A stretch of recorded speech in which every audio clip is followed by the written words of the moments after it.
हर हर महादेव, जय भोलेनाथ। नमस्कार, मैं साधना पांडे मार्गदर्शन पे आपका स्वागत करती हूँ। दोस्तों, आज की वीडियो बेहद महत्वपूर्ण है। वैसे तो रोज़ की ही वीडियो महत्वपूर्ण होती है, लेकिन आज की विशेष जो वीडियो है वो स्त्री और पुरुष के जीवन में संपन्नता, सुख से रहने का ये बहुत ज़्यादा मूल मंत्र कहिए, बहुत ज़्यादा आवश्यक है आप दोनों के लिए इस वीडियो को सुनना। तो चलिए अब बताती हूँ कि क्या क्या चीज़ें। देखिए, इसमें कुछ करना नहीं है आपको, ना तो कोई पूजा करना है, ना कोई पाठ करना है। बस जो आपका दैनिक जीवन है उसमें थोड़ा सा परिवर्तन लाना है। दैनिक जीवन में क्या चीज़ें पहनते हैं, देखिए जो चीज़ें आप धारण करते हैं उनका भी ग्रहों से कनेक्शन होता है। जैसे कि आपको बताया जाता है कि आज मंगलवार है तो लाल पहने, आज सोमवार है तो सफ़ेद पहने। ठीक इसी तरह ऐसी चीज़ें इसलिए आपको बताई जाती हैं क्योंकि आपके ग्रह आपके पक्ष में हो जाए। तो आज जो 5 चीज़ें मैं बताने जा रहा हूँ, यदि कोई भी महिला धारण करती हैं तो हमारे शास्त्रों में इसका कहा गया है कि जितनी भी देवियाँ हैं उन्होंने महिलाओं के लिए ये वचन कहा है कि वो पुत्र पौत्र से संपन्न रहती हैं। देखिए, महिला सुखी रहने के लिए सिर्फ धन से नहीं सुखी होती है और सिर्फ पति के सुखी होने से वो सुखी नहीं रहती है। उसको सुखी रहने के लिए कई चीज़ें ज़रूरी है। धन संपत्ति तो चाहिए, पति चाहिए, संतान चाहिए, संतान निरोगी चाहिए, उसका मायका सुखी रहे, ससुराल सुखी रहे, सब सुखी रहता है, तब जाकर एक स्त्री सुखी होती है। आप भी बताइएगा यदि मैं इन चीज़ों को गलत कहती हूँ तो।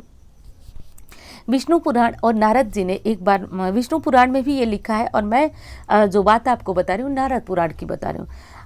नारद जी एक बार माता लक्ष्मी से और नारद जी के बीच का ये संवाद है। उन्होंने कहा कि महिलाओं को सुखी और संपन्न रहने के लिए क्या चाहिए। महिलाएं सौभाग्यवती सौभाग्यवती सिर्फ वो अपने सुहाग से होती हैं। तो माता लक्ष्मी ने कहा कि सौभाग्यवती सिर्फ सुहागिन महिलाओं को नहीं कहा जाता है, सौभाग्यवती उनको कहा जाता है जो महिला पुत्रवती हो, उसका पति निरोग हो और जो अपने सुहाग भी जिसका सही रहे। और दूसरी चीज़ की मायके और ससुराल से वो सुखी और संपन्न रहे, ऐसी स्त्री को सौभाग्यवती कहते हैं।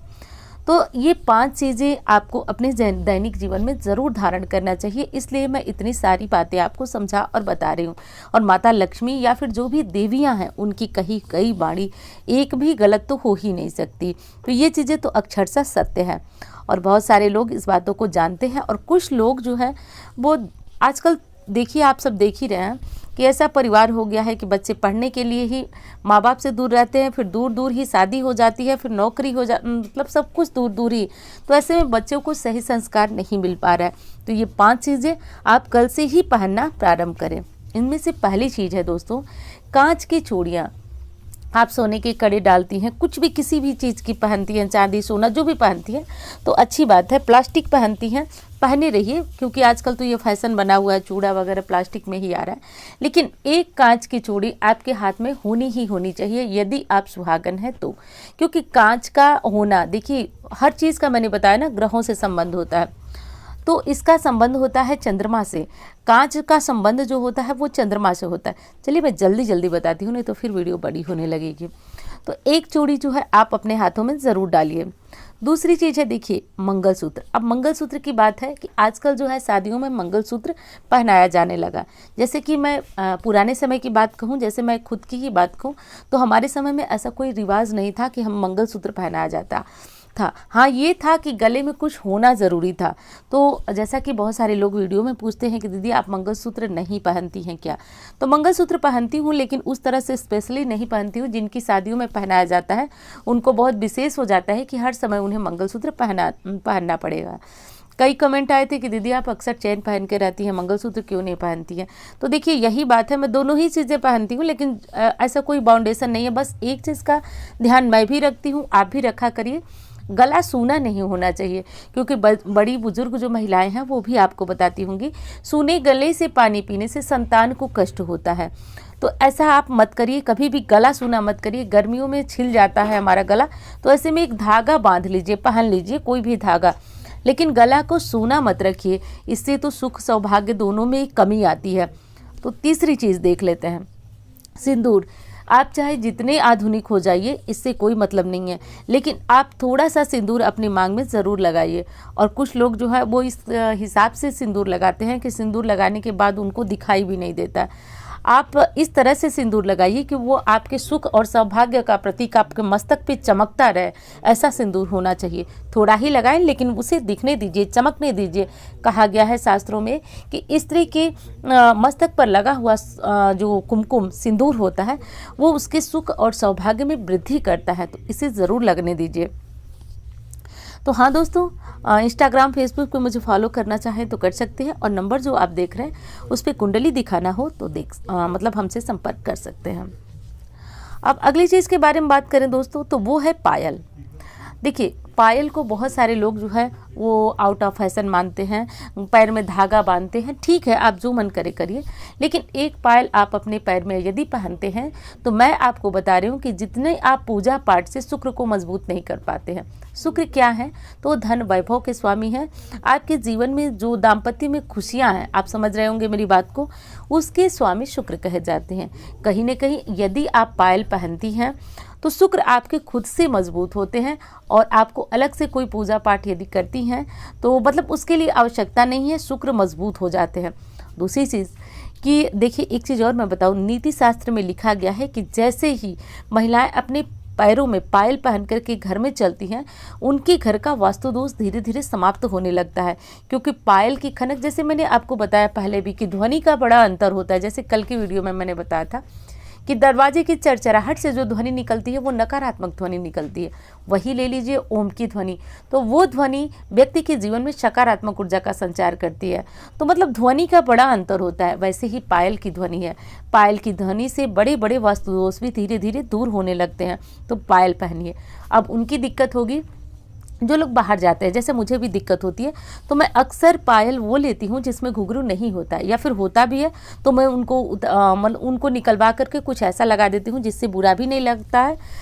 वहीं आप सुनार को बोल दीजिए कि ये घुंघरू हटा करके और कुछ ऐसा लगा दीजिए जिससे ये सुंदर भी लगे देखने में, लटकने वाला, और वो बचे भी नहीं। तो इस तरह से करके आपका ये काम भी हो जाएगा। लेकिन एक पायल पतला सा ही सही अपने पैर में ज़रूर डालिए। इन नियमों को कभी भी आप जो है खंडित मत करिए। आप तो देख रहे हैं कि आजकल जो शादियां हो रही हैं वो अक्सर प्रेम विवाह हो रहा है, लेकिन आप ये चीज़ देख रहे हैं कि विवाह खंडन बहुत हो रहा है। मेरे पास ऐसी बच्चियों का भी फ़ोन आता है जो अपने जीवन में इतनी ज़्यादा परेशान हो रही हैं कि ना तो मायके में बता पा रही हैं, ना ससुराल में कह रही हैं। उनका जीवन बहुत ज़्यादा दुभर हुआ है। और अगर रही बात उस समय की, तो आप भी आपकी मम्मी होंगी, आपकी मतलब आप देखिए क्या प्रेम था उनके बीच। कभी ना झगड़ा होता था, बिना कहे सुने दोनों एक दूसरे की बात को समझ लेते थे। इतनी समझदारी उन रिश्तों में हुआ करती थी, जो कि अब बहुत कम देखने को मिलती है। तो ये सब क्या थे? क्योंकि उस समय हम नियमों का पालन करते थे, नियमों पे चलते थे। सबको अपने अपने धर्म, अपने अपने कर्म याद थे। आज जो है हम अपने कर्मों को जब छेड़छाड़ करते हैं, तभी जो है वो इस तरह की स्थितियां, प्रलय रूपी स्थितियां आ रही हैं।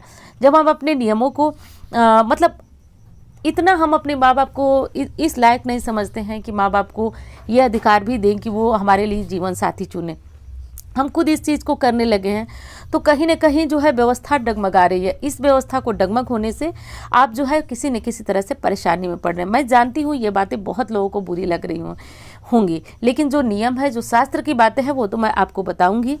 हाँ, दूसरी बात करती हूँ आपसे। ये 5 चीज़ें तो मैंने बता दी। एक चीज़ आपको नहीं बताई मैं, बिछुआ। यदि आप शादीशुदा हैं तो आप अपने पैरों में एक बिछुआ पतला सा ही सही, लेकिन ज़रूर डाला करें। वैसे तो मुझे लगता है कि जो भी पूर्वांचल की महिलाएं होंगी, यूपी बिहार साइड से मुझे सुन रही होंगी, वो जानती होंगी बिछुआ का महत्व। हमारे यहाँ जैसे सिंदूर पड़ता है वैसे ही बिछुआ पड़ती है। बिछुआ भी हमें जान से प्यारा होता है, ये कभी हमारे उंगली से बाहर नहीं निकलता है। तो इतना महत्व है बिछुआ का। और आप बहुत सारी महिलाओं को मैंने खुद देखा है कि पैर खुजली का बहाना करके वो बिछुआ तक उतार देती हैं। तो भैया ये सब अनर्थ मत करिए, बहुत ज़्यादा ध्यान रखिए। बिछुआ आपके पैर में पतला ही सही, रिंग ही सही, लेकिन एक डाला करिए। हाँ, अब चलिए उनके लिए बात करती हूँ जो कि पुरुष लोग हैं और बहुत मेहनत कर रहे हैं। मतलब समझिए कि सब कुछ कर रहे हैं, नौकरी कर रहे हैं, व्यवसाय कर रहे हैं, लेकिन जो चाहिए वो उन्नति उनको नहीं मिल पा रही है। देखिए मतलब मैं इतनी अच्छी तरह से आपको जान करके जानती कैसे हूँ, तो आप लोग भी जानते हैं। अक्सर मेरी बात जब होती है तो आप तो जानते हैं ज्योतिष के पास क्यों आता ही तब है जब वो बहुत ज़्यादा परेशान होता है। तो ये चीज़ें जो है आप करेंगे ना, तो ऐसी जो स्थितियां बनी हुई हैं, देखिए पूरी तरह से तो ये ख़त्म नहीं कर पाएंगी, लेकिन ये काफ़ी हद तक आपको बहुत ज़्यादा फ़ायदा देती हैं। तो जैसे पुरुष लोग हैं, वो कोई बड़ा व्यवसाय करते हैं, फिर भी उनको कोई मतलब खास लाभ नहीं होता है, नौकरी करते हैं तो उसमें भी बहुत ज़्यादा राजनीति वगैरह होने लगती है। ऐसी स्थितियाँ हैं, तो आप एक काम करिए, आप अपनी पत्नी को एक चांदी की पायल लाइए और उन्हें उपहार में दीजिए। चांदी की पायल बहुत कोई महंगी भी नहीं होती है, आप चाहें तो कर सकते हैं। इससे आपके शुक्र मजबूत होंगे। तो बिना कुछ किए यदि शुक्र मजबूत हो जाए तो बहुत अच्छी बात है, ये पुरुष ही करें। शुक्रवार के दिन लाएं और ला करके तुरंत ही पत्नी से कहें कि वो पायल धारण करें। पायल धारण करके आप दोनों माँ लक्ष्मी के सामने जा कर के, नारायण के सामने जा कर के, और उनको जो है आप प्रणाम करिए, आप उनसे आशीर्वाद मांगिए। तो इससे आपके शुक्र मजबूत होंगे। हर शुक्रवार को, जैसा कि मैं पहले भी वीडियो दी थी, बहुत सारे नियम हैं, हर शुक्रवार को पति लोग जो है अपनी पत्नी के लिए कुछ भी सफ़ेद चीज़ें उपहार में ला सकते हैं। जैसे हर बार तो पायल कोई लाएगा भी नहीं और कोई करेगा क्या, पहनेगा भी नहीं। तो सफ़ेद चीज़ें जैसे कि दही ला सकते हैं, सफ़ेद कुछ भी जो ठीक लगे, सफ़ेद मिठाई यदि लाना चाहे, जो भी चाहे, जितनी आपकी व्यवस्था हो उसके अनुसार आप लाया करिए। इससे आपके शुक्र मजबूत होंगे। तो आप पायल दीजिए या फिर कोई भी सफ़ेद चीज़ अपने घर में पत्नी को उपहार शुक्रवार के दिन देना शुरू करिए। देखिए धीरे धीरे कैसे आपका कार्य व्यवसाय में उन्नति होने लगती है दोस्तों। तो चलिए, वीडियो अच्छी लगे तो लाइक किया करें और चैनल को सब्सक्राइब कर दीजिए। तो दोस्तों मिलती हूँ इसी तरह की वीडियो के साथ। और हाँ, इंस्टाग्राम फेसबुक पर मुझे ज़रूर फॉलो कर लीजिएगा। यदि आपको अच्छा लगे तो आप चैनल को सब्सक्राइब कर दीजिएगा। तो चलिए, मिलती हूँ उस तरह की वीडियो के साथ। धन्यवाद।